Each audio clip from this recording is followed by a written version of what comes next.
Let me ask you something before you take your next sip.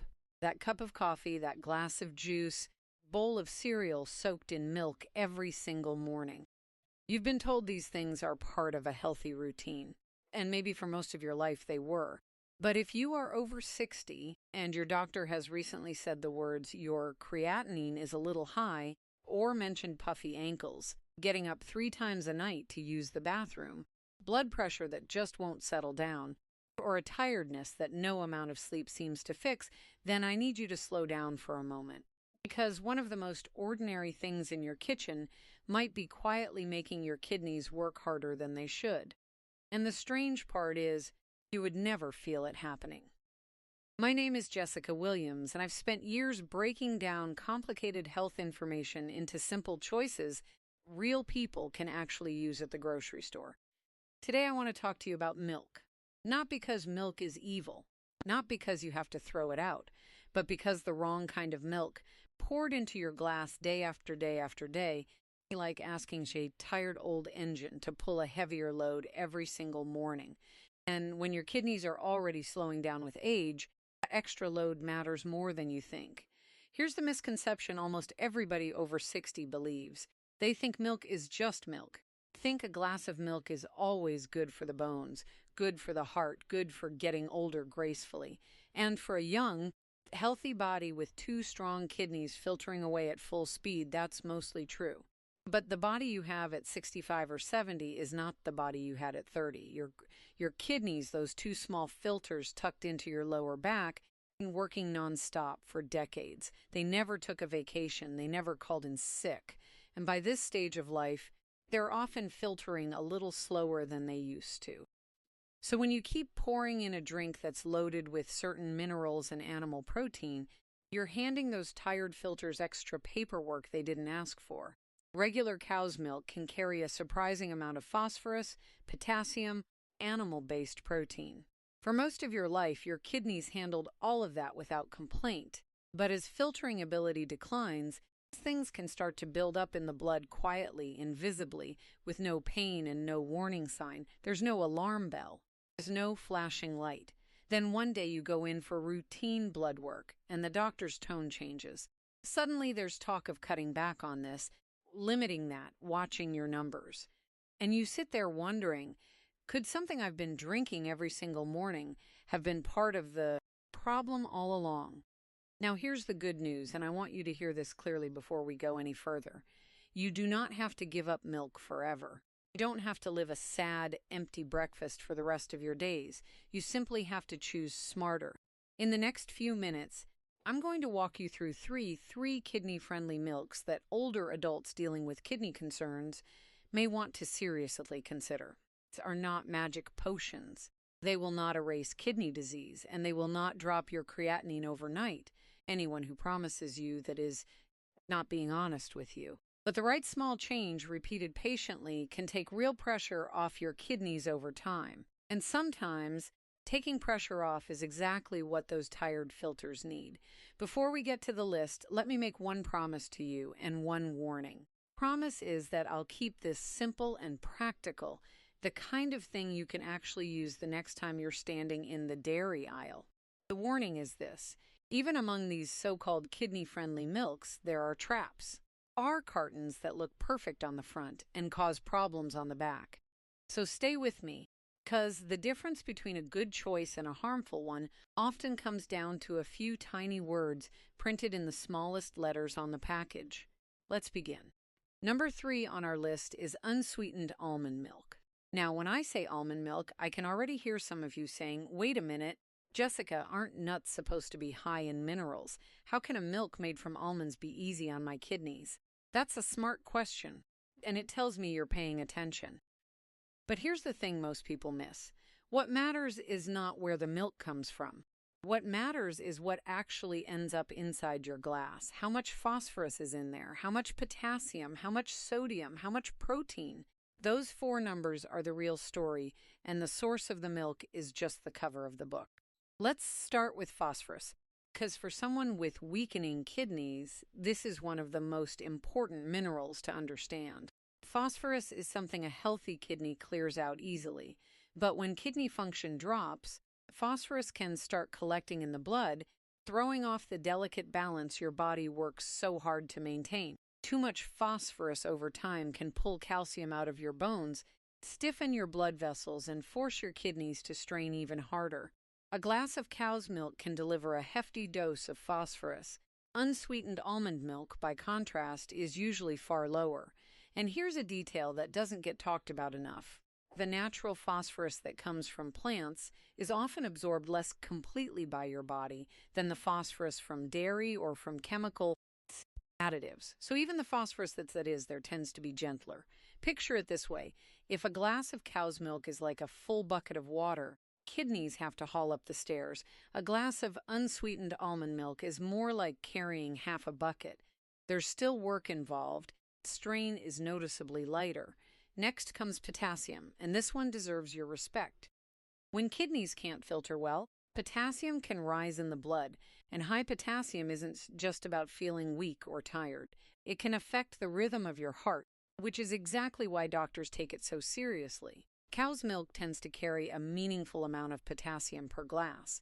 Unsweetened almond milk is generally lower, which can make it an easier fit for someone trying to keep their potassium in a safer zone. And the tricky thing about potassium is that you usually can't feel it climbing. Many people only discover a problem through a blood test. That's why every small daily choice, including what you pour at breakfast, adds up. Then there's sodium. Sodium tells your body to hold on to water, and that retained fluid shows up as swollen ankles, a puffy face in the morning, heaviness in the legs by evening, and rising blood pressure. High blood pressure happens to be one of the fastest ways to wear down already tired kidneys. Choose a properly made unsweetened almond milk, and you'll often find it's fairly low in sodium, making it a kinder companion for your blood pressure than you might expect. But here is the trap. Please don't skip past this part. Not every carton of almond milk is your friend.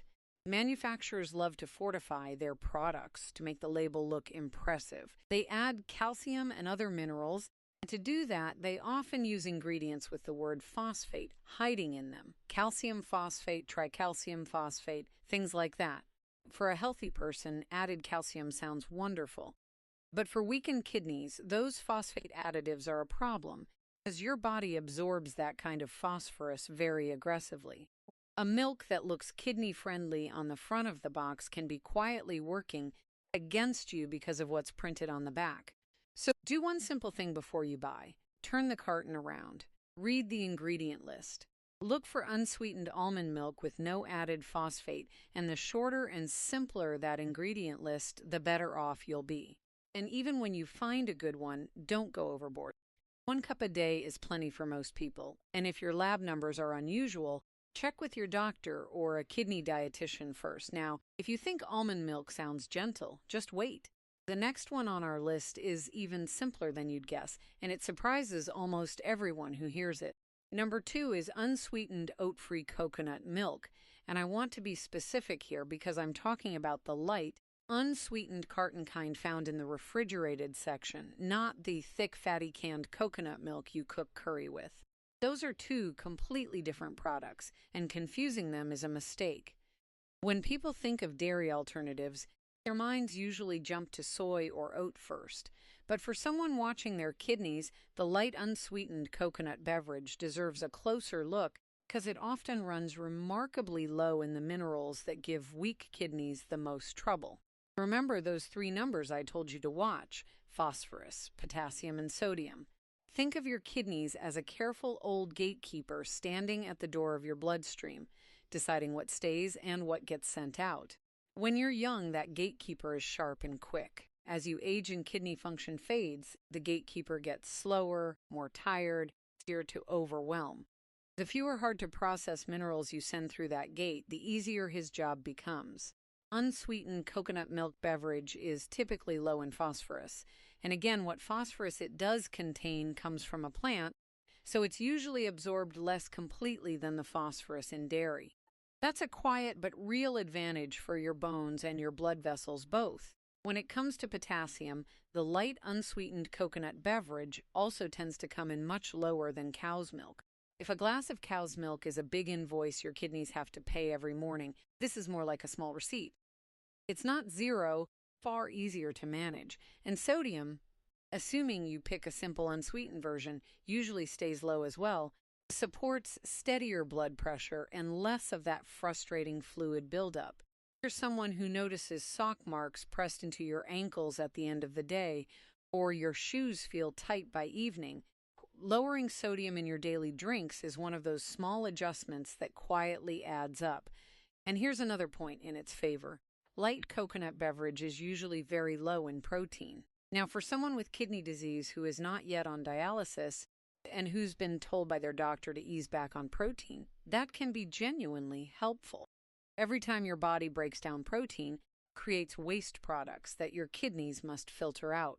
Picture your kidneys as a coffee filter that's been used every single day for years. It still works, but it's worn thin. Pour too many grounds through it and it strains, slows, and clogs. Choosing a lower protein drink means fewer grounds going through that tired filter. And you knew a but was coming. Coconut beverages carry the same dangers as the others. Many are loaded with added sugar, which is bad news for anyone managing blood sugar. And let's not forget that diabetes is one of the leading causes of kidney decline in the first place. And just like before, watch out for those phosphate additives sneaking into the ingredient list. So the rule stays the same. Unsweetened, no added phosphate, the simplest ingredient list you can find. Older folks have a saying, the devil is in the details. When it comes to kidneys, it's the absolute truth. And the details are printed in tiny letters on the back of the box. Now, if you found this helpful so far, do me one small favor. Drop the number 2 in the comments below. You don't have to write anything fancy, just the number 2. It tells me you're still here watching, and it helps this video reach other folks over 60 who are worried about their kidneys but have no idea where to start. That little number from you might be the nudge a stranger needs. All right, let's get to number 1, because this last one does something the other 2 can't. Number 1 on our list is unsweetened flax milk, and this one is special. First 2 milks earn their place by being light, easier on the kidneys, lower in the troublesome minerals. Flax milk does all of that too, brings something extra to the table. It may actually help support your body, not just spare it. Here's why that matters. For older adults with declining kidney function, one of the silent enemies is inflammation. Kidneys don't always fail from one big dramatic event. More often, they weaken slowly, year after year, like a wooden beam that's been soaking up moisture a little at a time. Nobody notices for the longest while. Then one day the cracks appear. Chronic, low-level inflammation is part of what drives that slow damage. Flax milk contains alpha-linolenic acid, a plant-based form of omega-3 fatty acid. Omega-3s are the same family of healthy fats you hear about for heart health and calming inflammation throughout the body. Now, I want to be honest and clear. Flax milk does not cure kidney disease. Nothing in a carton does. But as one piece of a bigger lifestyle, less salt, controlled blood sugar, managed blood pressure, taking your medications correctly, keeping your appointments, supporting lower inflammation may be a genuine advantage. And the mineral profile is encouraging too. Unsweetened flax milk is usually very low in phosphorus as long as it hasn't been fortified with phosphate additives.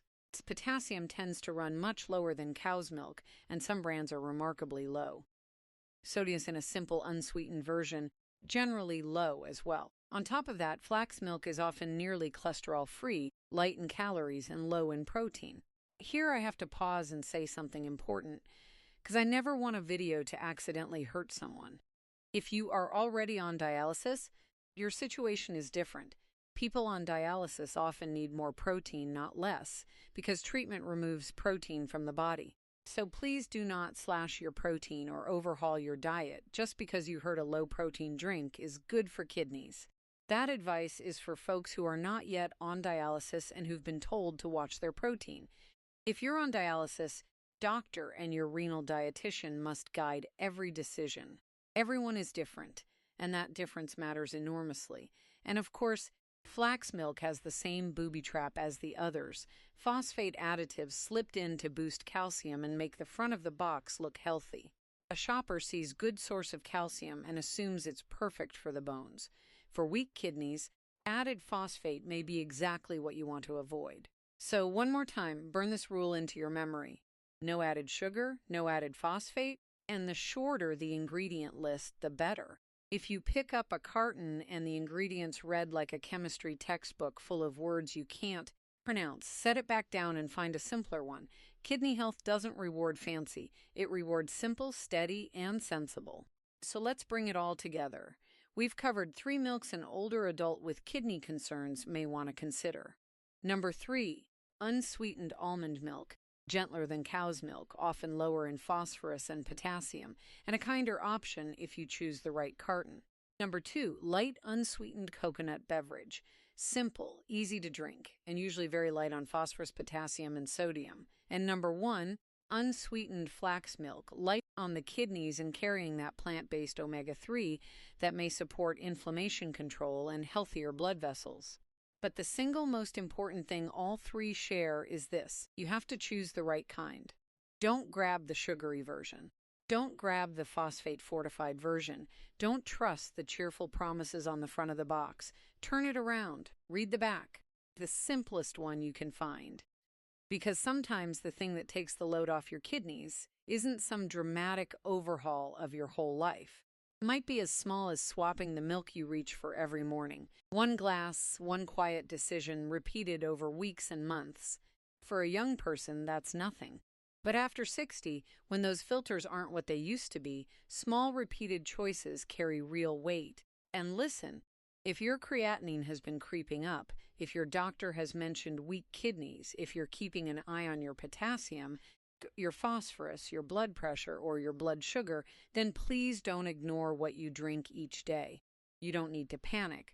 Panic never helped anyone's health. You just need to start paying a little closer attention.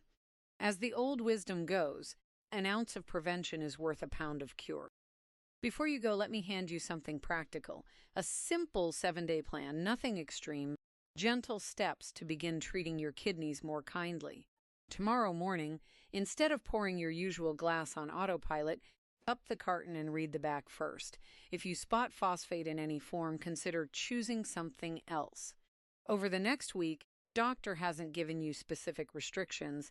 Try one of the 3 milks we talked about: almond, light coconut, flax in a moderate amount, and simply notice how you feel. Keep your breakfast simple alongside it. Skip the salty bacon and sausage feast and go lighter on salt and sugar. At lunch, aim for half your plate in kidney-appropriate vegetables, a small portion of a simple starch, and a modest serving of protein guided by your doctor. At dinner, get lighter still. Don't make your kidneys pull a heavy night shift with salty, processed, thirst-inducing food. And each day, jot down just a few words. Did your ankles swell? Were you more tired? Up more often at night? Was your blood pressure steady? You're not writing an essay. You're learning the language of your own body so you and your doctor can work as a team. Let me be completely clear about something. Nothing I've shared today replaces medical advice.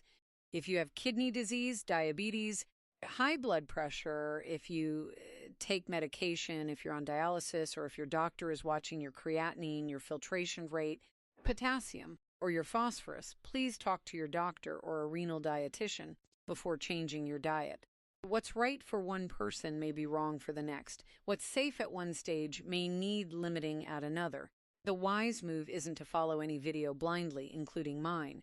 The wise move is to understand your own body, ask sharper questions, and lean on professional guidance when you need it. But wherever you stand on your health journey, hold on to this. Getting older does not mean surrendering to weakness. This body of yours has carried you through work and worry, through joy and loss, decades of mornings. What it needs from you now isn't fear, it's kindness. One more suitable glass of milk, one meal with a little less salt, one label read a little more carefully, one appointment kept, one small decision, gentler than the day before.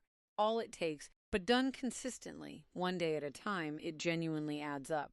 This helped you understand how to choose milk when your kidneys need protecting. Go ahead and tap that like button. It tells me this kind of plain, practical health talk is reaching the people who need it. And if you've got a spouse, a parent, a brother or sister, or an old friend who's worrying about their creatinine, their kidneys, their blood pressure, or their blood sugar, share this with them.